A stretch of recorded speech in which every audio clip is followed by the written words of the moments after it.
Halo cuy, ketemu lagi dengan saya Agil tentunya di The Gear Channel. Kali ini kita nggak bermain PUBG dulu ya, libur dulu PUBG-nya, tapi kita bakal unboxing 3 tamu yang udah datang ke tempat kita dengan selamat sentosa. Oke. Sedikit bocoran ya, kenapa gue pesen barang ini. Jadi ceritanya itu gue coba cari-cari informasi gimana caranya main PUBG di 90 atau frame rate yang lebih tinggi dari 60 lah, di 60 fps, walaupun recordingnya tetap di 60 itu nggak apa-apa, karena bermain di 90 Hz atau di 120 atau lebih tinggi lah frame rate nya dari 60 itu permainan kita lebih smooth lagi gitu. Jadi gue cari-cari tuh browsing gimana caranya, dan gue nemuin yang direkomend dari beberapa orang lah, dari beberapa YouTuber juga. Oke, kita bakal lihat langsung gimana hasil dari 3 tools yang udah kita pesan ini. Oke, let's go.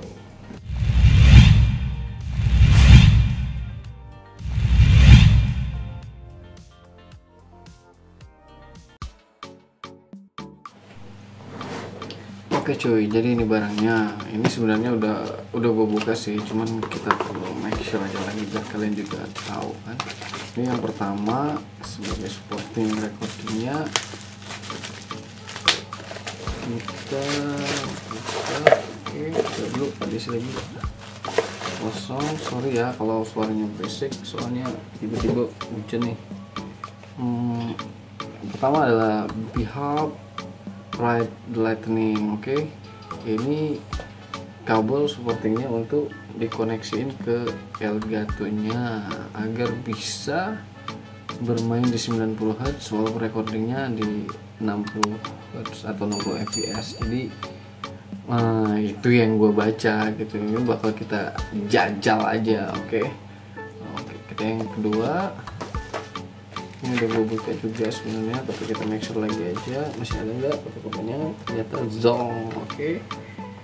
Dan yang kedua adalah HDMI repeater. Itu HDMI repeater itu gue pesen juga karena yang gue baca juga informasinya, si konektor Beehive ini, kabel MHL nya ini terlalu mepet gitu, jadi space antara si kabel power dan si jack audio 3,5 mm nya terlalu deket, dan si kabel konektor si Beehive ini itu sedikit lebih besar. Jadi biar nggak ngerusak, jadi gue pesan aja ini sekaligus sebagai repeater gitu, fungsinya itu. Oke, ini yang nggak tahu nggak kita unboxing loh secara fokus. Yang ketiga ini sebagai support, begini aja sih sebenarnya, cuma sekalian aja kita review. Ini gaming data kabel, jadi biar mainnya nggak keganggu aja, bisa sambil ngecas. Ya gitulah, bisa kalian lihat sendiri. Type C ya tipenya. Oke, kita lihat dulu ada yang unik nggak dari si kabel data ini. Ada ini with LED light, jadi ada lampunya kayak di ini gitu hidup. Oke, kita coba langsung install. Apakah worth it untuk kita main di 90 walaupun recording 60? Langsung aja kita gaskan. Oke.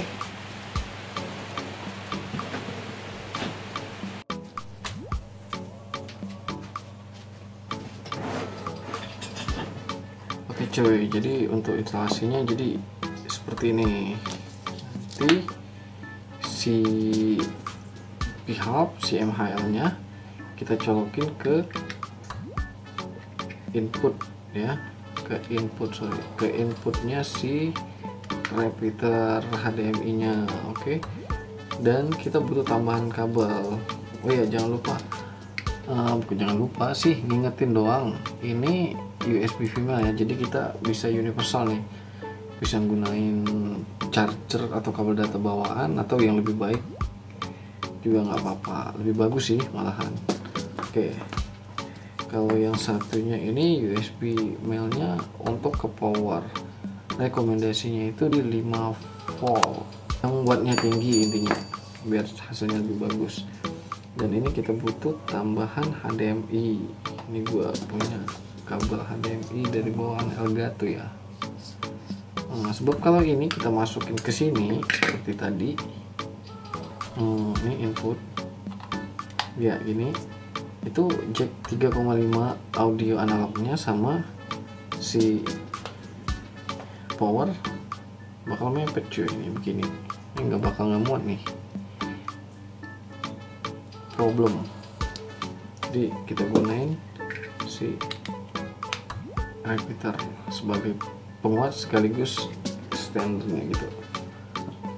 Oke, selanjutnya kita tambahin HDMI kabelnya untuk ke input di Elgato begini ya, lebih kurang begitu.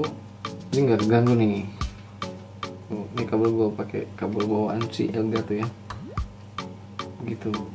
Oke, kalau yang ini mah gua proposin di sini kemarin, jadi begini. Ini agak susah ya ketika dicolokin, nyopotnya itu agak susah gitu, keras terus tapi lumayan sponge, jadi lebih bagus, nggak goyang. Karena ini bakal colokin ke HP aja udah, ke handphonenya. Oke, langsung aja kita coba di Elgato atau di aplikasinya. Oke, ini gambaran untuk instalasinya. Jadi sebelumnya gue pakainya HDMI mereknya Energi. Ini lumayan bagus sih, menurut gue sih bagus banget, worth it banget kalau kita pakainya langsung ke Elgato nya.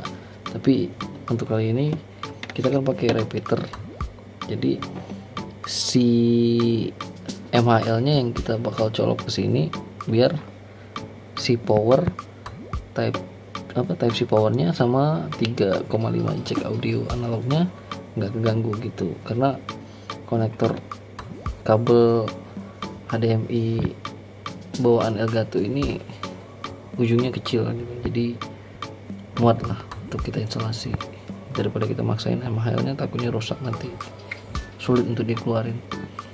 Oke, ini kita colokin ke si MHL nya. Nah seperti ini, jadi si MHL kita colokin ke HDMI input di repeater ya, HDMI repeaternya, terus outputnya kita colokin ke Elgato begitu. Dan untuk USB universalnya ini sebagai koneksi ke handphone, dan yang mailnya ini untuk ke adaptor yang 5 watt. Oke, kita langsung aja hidupin dulu. Oke, next.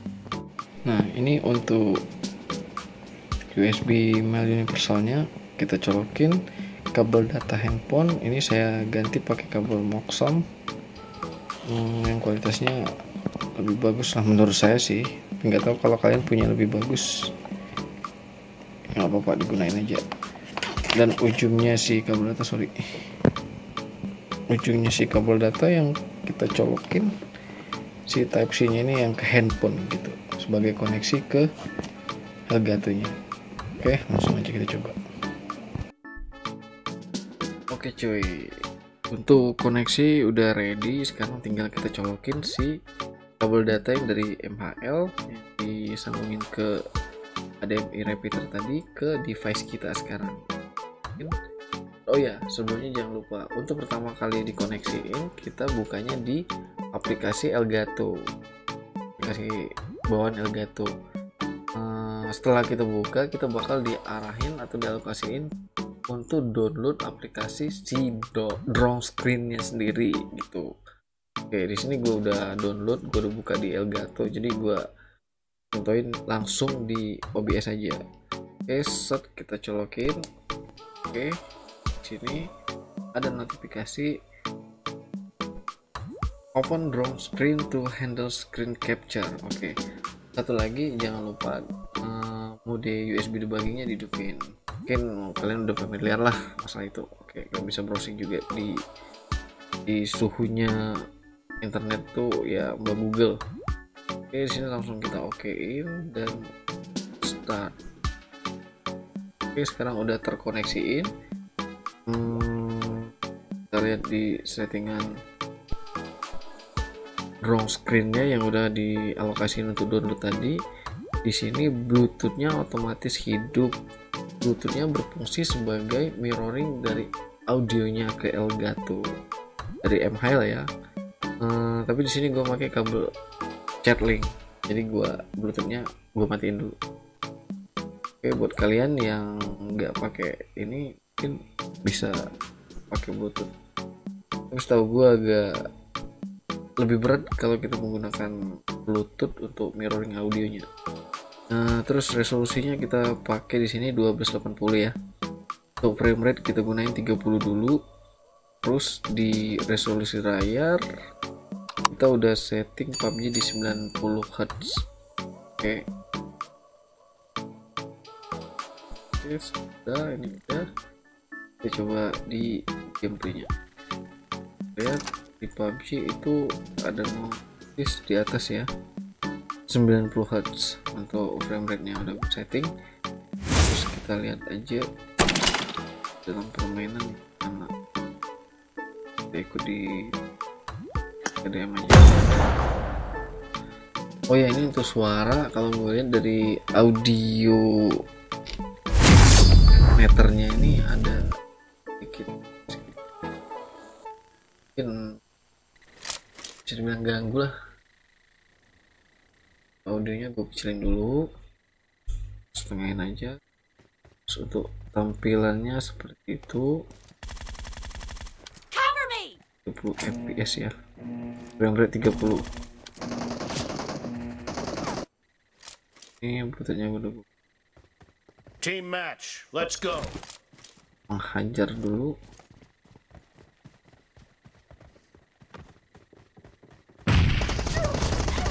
The blue team has scored for the first time. Untuk di handphone, di device sama sekali nggak ngaruh ya, sama sekali nggak ngaruh.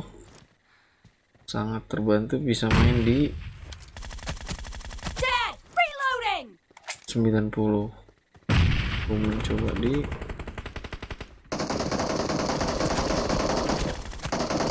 Enemy down. Cover me.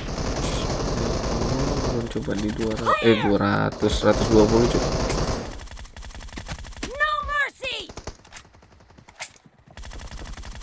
Killing Mana, Pak? spree for the blue team. Reloading. Oke, hasilnya begitu ya. Oke, cukup dulu untuk yang 30. Kita coba naikin resolusi atau frame rate di, aduh salah,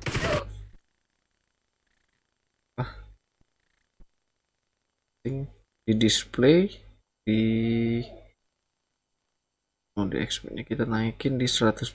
Oke, kita buka PUBG-nya lagi. Itu udah 120 ya. Tuh, di atasnya udah. Ini masih di 30 fps cuy. Killed. Cover me. Sekali enggak ngaruh kalau di device nya masih oke.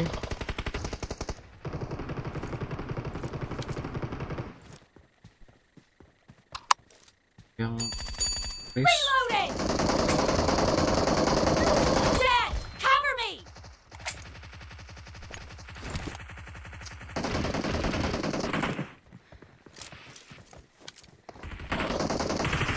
oke, kita angkatin dulu sini. Target down. Sekarang kita coba naikin di drone screen. Susah benar sih nyebutnya, di drone screen. Ini kita buat 920. Oke, di 60 fps.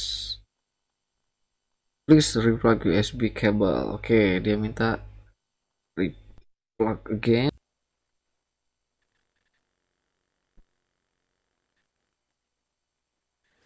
Kita kita agak sedikit ketinggalan, mungkin hitungan detik ya ini. Bisa gue bilang hitungan, mungkin belum normal.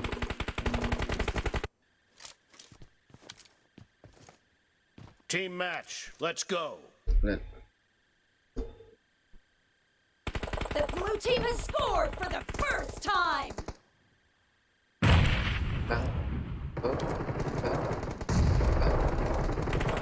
Setengah detik ya kali ya. Watch out. Gitu. Terus kita coba.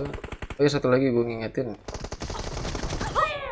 Di sini ketika dicolokin semuanya aktif, itu si konektor MHL panas cuy. Jadi lo kudu jaga suhunya. Apa ditaruh kipas angin, kayak solusinya apa gimana, apa di ruangan ber-AC gitu. So. Nah, ini dia. Gue belum menjelasin.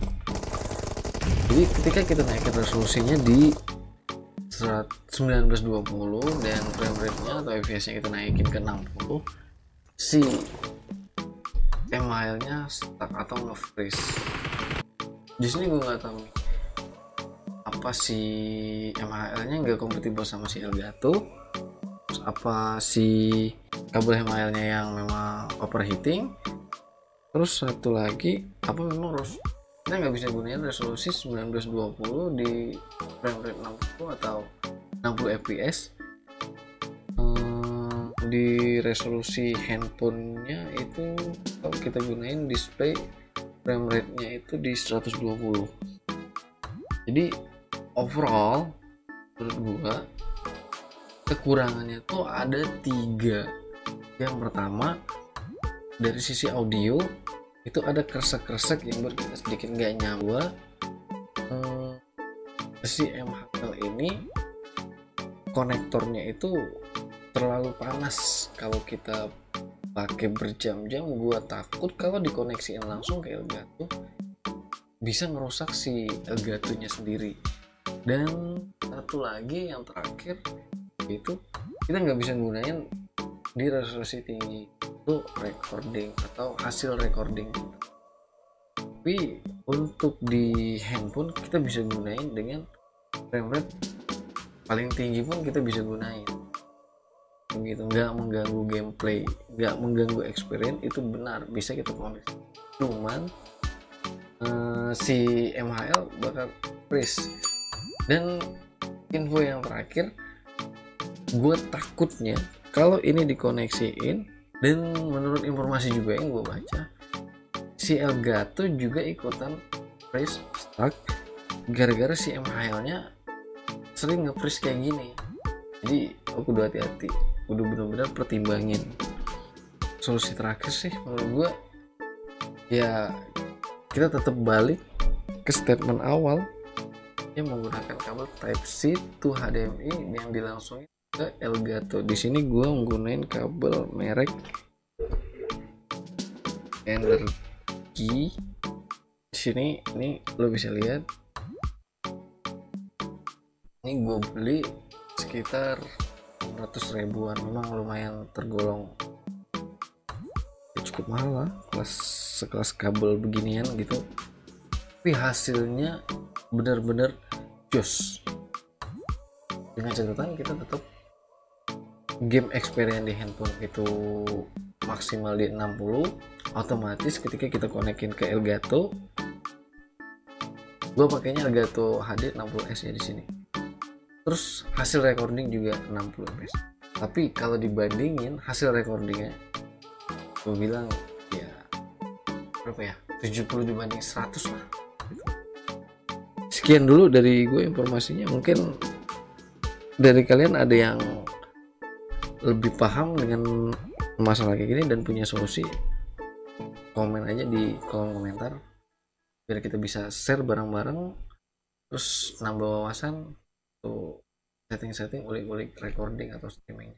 Oke, salam kill.